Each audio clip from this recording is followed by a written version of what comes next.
Welcome to another edition of IMO Sports with Pedro Justice. David Benavidez lost his title. He lost his super middleweight title on the scales. And so now, guess what? The WBC is looking for a fight, a super middleweight championship fight. And the number one contender is Avni Yildirim. And of course, he's no slouch. I mean, he's solid. He's 21-2, 12 KOs, decent power. He's been knocked out by Chris Eubanks Jr. And he has a technical decision loss against Darrell. And so, I mean, he's not bad. But at least he's 168 pounder.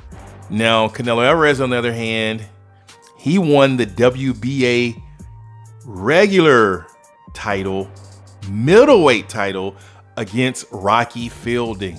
And so that was like 2 years ago, almost 2 years ago, a year and a half ago. And so Canelo is not a super middleweight, but now he's interested in the belt. All Canelo had to do was say, hey, man, I'm interested in fighting for the 168 title. In the WBC, they have ordered a fight between Canelo Alvarez and Avni Yildirim. One little problem, DAZN. DAZN wants him to fight, I'm pretty sure, Callum Smith, more than likely, because they paid him all of this money, and now DAZN wants to get a return on investment. And Canelo's like, hey, man, I don't do what I want to do.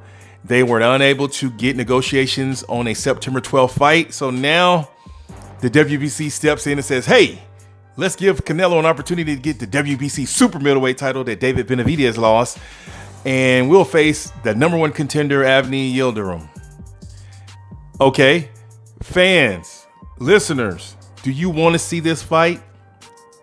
And the answer is probably not. So during this pandemic, the best thing for boxing is to have matchups that make sense, and they need outside sources in order to get that extra funding that they're losing through not having a crowd in the arena. And so now we have a fight like this that we may not want to see. I mean, Canelo, he is one of the best fighters out there. He's probably number one fighter out there pound for pound right now. But DAZN doesn't want to see a fight between Avni Yildirim and Canelo Alvarez. Do you think that this fight will go through one? And if it does, do you think that DAZN will show it on its network? Let me know what you think. Until next time, it's Pedro Justice.